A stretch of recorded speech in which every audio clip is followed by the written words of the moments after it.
Hey everyone, and welcome to episode 5 of Let's Talk Winchesters. And of course, with me, I have Carla from Carla Astrology. Good morning, welcome. Good morning. And today's episode was titled Legend of a Mind. So, we're just going to do a very quick recap of what happened in the episode. This is your spoiler warning. If you haven't seen it yet, we're going to talk about what happened. So let's just quickly get into it. Today's monster in this episode seems to be giving its victims some kind of nightmares. At least that's what we see at first. There is a victim that seems to be haunted by something that he's afraid of. We don't exactly know what it was. And then he just collapses. He's dead. That's it. Opening credits. And we're in the beginning of the episode. So we see the auto shop where Mary and John are working on a bike together, and we hear Dean say, "Spending a lifetime of hunting monsters takes its toll.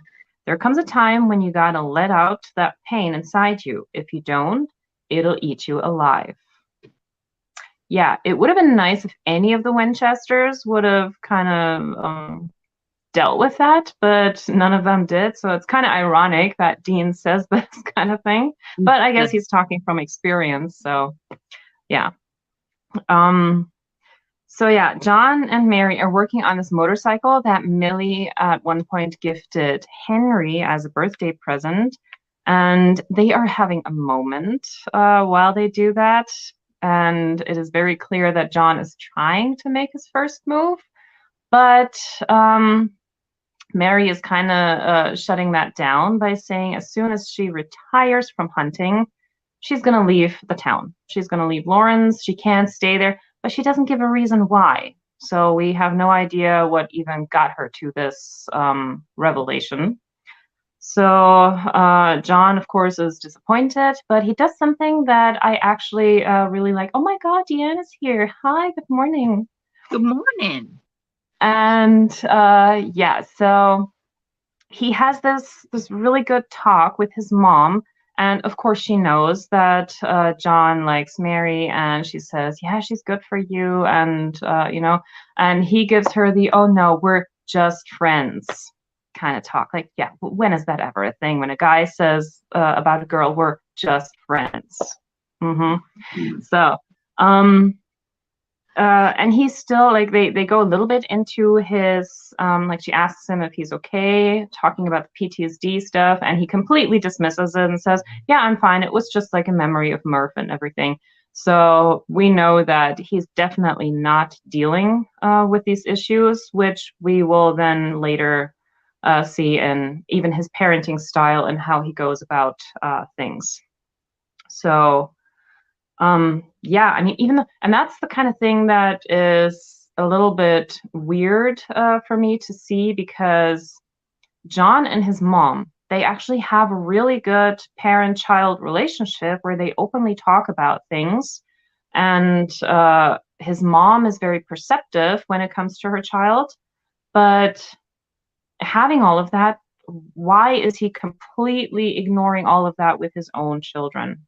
That is something that just breaks my heart, because I mean, I guess he was just so focused on revenge for Mary that he completely forgot about everything else, even though he had her children right there with him. And that is just that's heartbreaking, like why he did that. So anyway, the Scooby Gang finds the case about the councilman interesting enough to investigate. And it seems that the clubhouse also comes with a really nice state-of-the-art, at least from the 1950s, lab and medical room with like X-ray machines and whatnot, like all that good stuff. So it seems the men of letters really had everything prepped, and they left it in good condition. So yeah, I mean, who else? What else they might have down there? Because it seems at this point that the entire like factory complex that we saw in episode 1 from the outside seems to be the whole thing. Like all of that seems to be connected. It's not just like one storage unit, like I initially thought, but it seems to be like a big thing.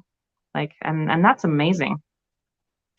So while they talk about this case, Ada seems to be a bit secretive about something. And when they go investigate, they quickly come up with a theory that the monster that they're hunting seems to be a jinn, because they go into people's minds and live off of their energy, their dreams, and everything. And especially fear. And yeah, they then go into like old warehouses that are empty, because that's apparently where jinns hang out, and they find a very young jinn. Turns out it's Ada's son, Tony. So Ada then gives us a quick recap of what happened when she was John and Mary's age. She fell in love with a jinn. She herself confirms that she is human, and they tried to make it work.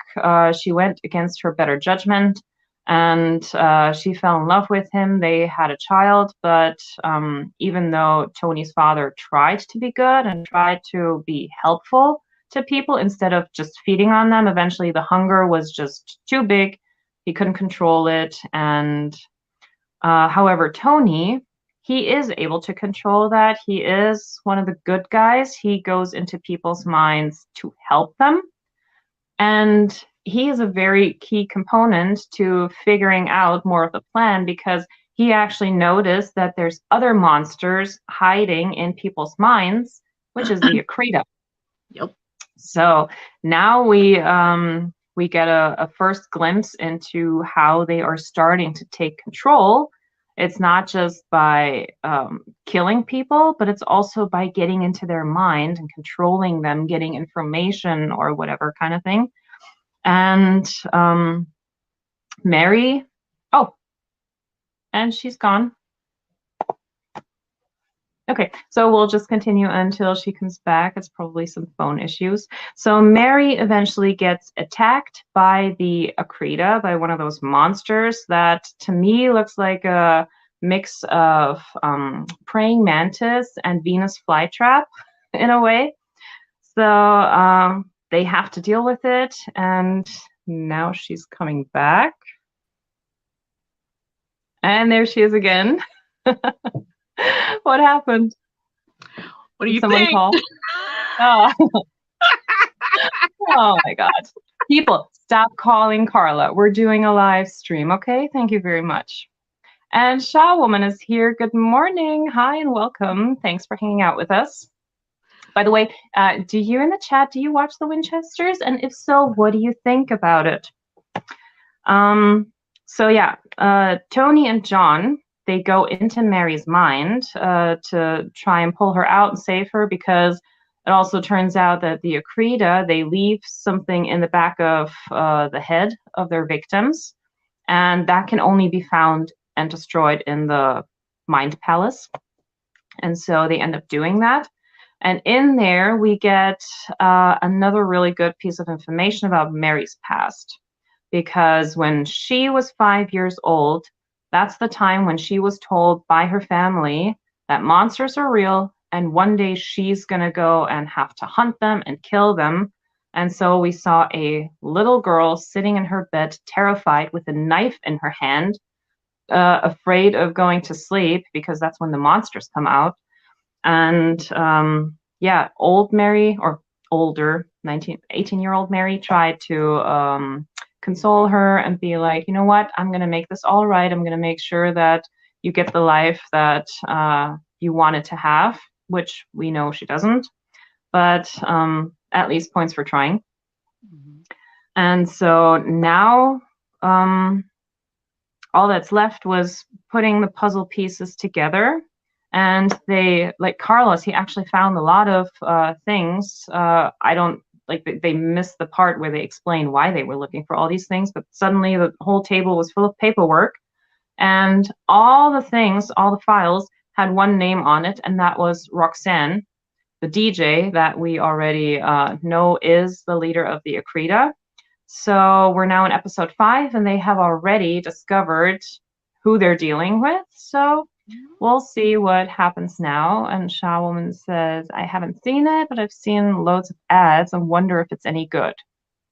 Well, if you've seen any of our previous chats that we did, you might think it's not. But I have to say, and also, Carla, what do you think about this episode? I think we're finally getting somewhere. I think so. Yeah. I actually enjoyed it. I thought it was much better than anything previous. So good episode. Yeah.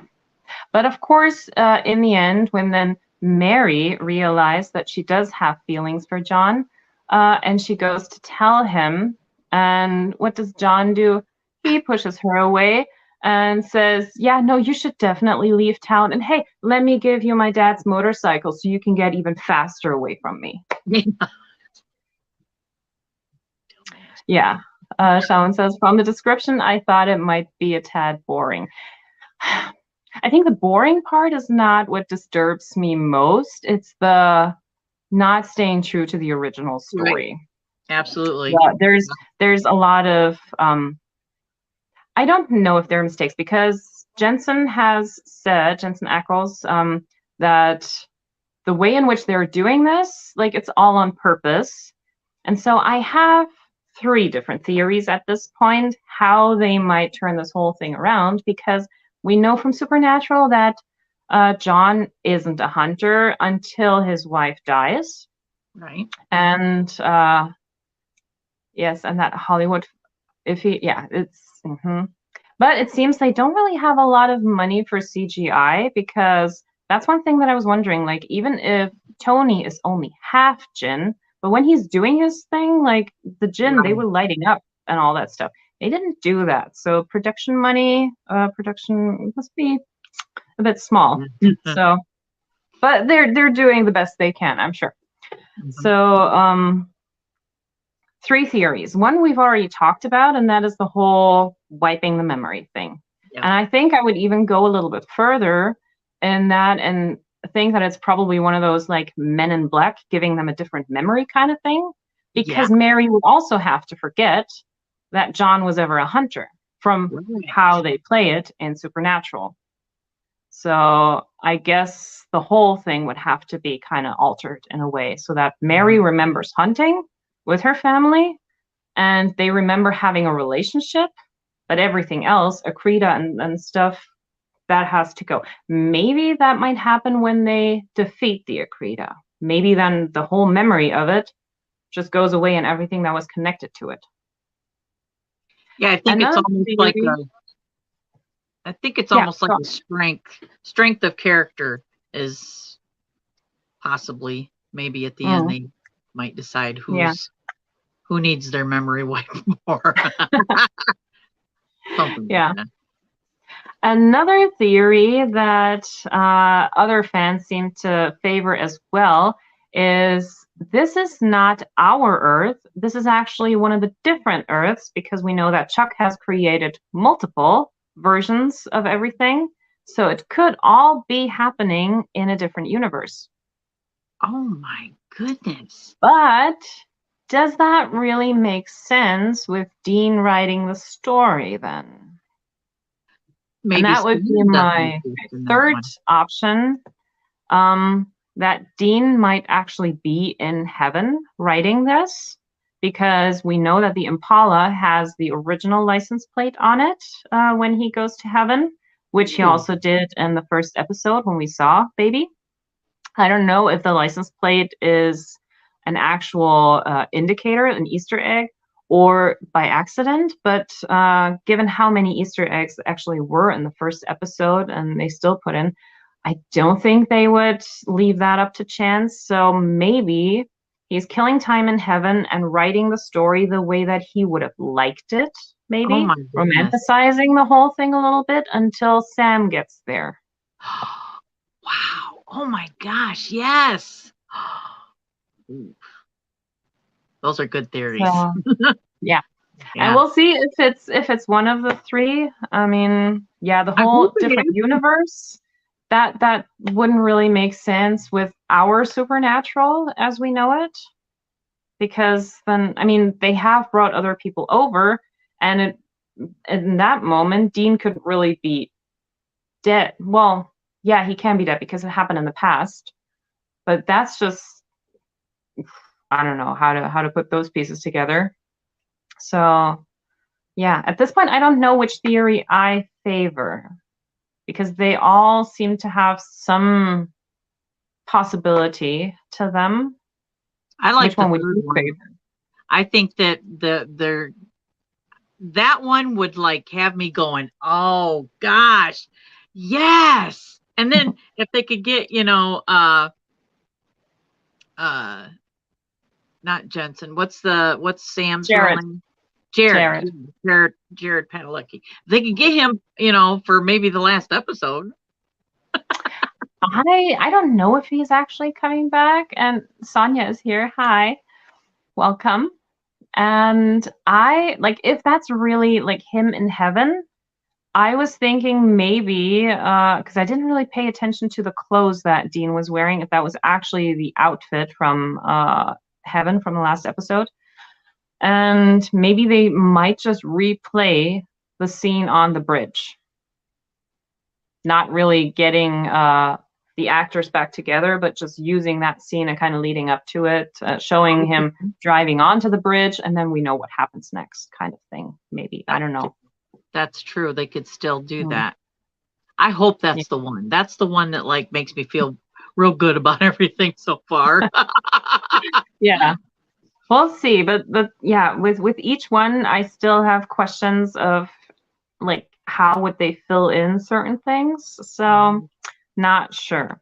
And something that was also already revealed on one of the panels at some Comic-Con. Oh my God, don't quote me on the thing. I think it was in New York, where they had a panel and Jensen actually announced who was going to play Samuel Campbell.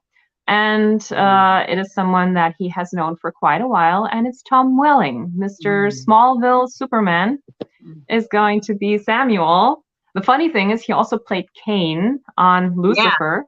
Yeah. Yep. So he's going back into that kind of thing. And yeah, so I think he's probably going to appear in episode 13 or maybe 12. I don't think we're going to see him anytime soon. Best guess. I mean, they're still looking for the father, and they haven't looked for Samuel in this episode. They haven't really looked for him last episode. So best guess next episode, they're going to look for Samuel again. And yeah, so at least now we know who's playing him.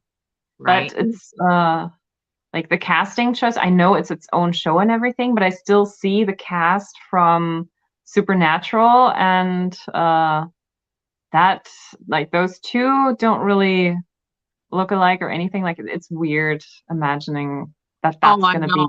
Yeah, the other fella, I'm not positive, but I thought he was X-Files. X-Files, yeah. They're Mulder and he was their boss there. Yeah. I was trying to think of the name. Skinner? Yeah, Skinner. Yeah. I love that show too. Yeah. So, and something that I also wanted to theorize a little bit about, and something that had also been a little bit mentioned on that panel, is that all of these characters are not as cut and dry. I'm talking about the Scooby Gang. That they're not as cut and dry as we see them, and that all of them have the tendency to be corrupted. And with John and Mary, we kind of see what that means. John with his PTSD, Mary with her childhood trauma, like the whole monster thing, being a hunter, and having her first kill when she was 14. She had to kill a boy who was a werewolf, and all of that. So we know why they are kind of making weird choices, because they have never dealt with any of their stuff. They just pushed it aside. And so that's why like I wouldn't really call it corrupted, but they make bad decisions. They don't always, they're not really level-headed when it comes to a lot of stuff. And yeah, so in that sense, they go too much with the thinking and not too much with the feeling. So yeah, that's good. And now we also already got a first look at what Lata might be hiding, because in the first episode, we found out that she told her friends that her parents are dead. Right. But then she had a phone call with someone in her hometown, and she mentioned, "Tell mom I'm okay." Right. So the parents, or at least the mom at the very least, she's not dead. So why is she not telling that her parents are alive, or what's the reason why she needs them to be dead? Mm-hmm. So is she maybe also involved in something? Is there something that she cannot tell the hunters, or that would make her less credible or whatever? And now we know Ada. She is also, well, she was corrupted out of love because she fell in love with a monster, and they had a child together, and it was the whole thing. Yeah, I think I can fix him. I think I can change him, and love conquers all kind of thing. And it didn't work out, but I get the feeling that for love, she would always make those kind of decisions. So whereas John and Mary operate very much on a head level and leave out the love, Ada is very much operating from the heart, and she's leaving out the mind. So very, very different kind of ways of getting to someone and putting some pressure on them to get them what they want to do. And she knows Henry. And she knows Henry, yeah. So, and then with Carlos, I think he's probably not as innocent as he seems up to now, because we know that he also suffers from PTSD from being in the Vietnam War.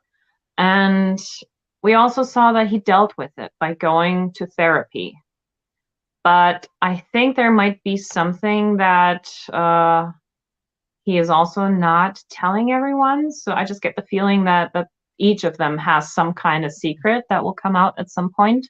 Yeah. And so guess we'll see what that is. And something that I am personally really waiting for is in episode 8, when Loki comes back, aka Gabriel. I want Loki and Carlos to have a scene together. I want to see that back and forth, because Carlos is funny and the trickster has a very specific sense of humor. I want them to do a scene together. I really hope that's going to happen. Carlos has great hair. Oh my God, that Farrah Fawcett blowout. I'm so jealous. I know, me too. I didn't think that they would even go that way, because like normally he's just having his curls and everything, like all wild and stuff, but we know that he dresses up for the occasion. Right. So but in that moment, to see that hairstyle on him when they went to the politician's office to gather information, like he really ups it a notch, and he takes like getting into character very seriously. Oh, yeah. I applaud that. So very confident. Yeah. So, yeah, I think overall this episode gave us something really good. It was not boring too much. Like for me, the most boring episode so far was the one with the monster that was coming out of the bag and snatching people up, like the kids. That episode was kind of boring for me. But then again, looking back at season 1 of Supernatural, it was also kind of a rocky start, even though it became a really good thing. But like the first episode, they had to find the thing. Oh, and then one thing, I don't know if that's actually an Easter egg, if they do that on purpose, because Mary keeps calling John Soldier Boy.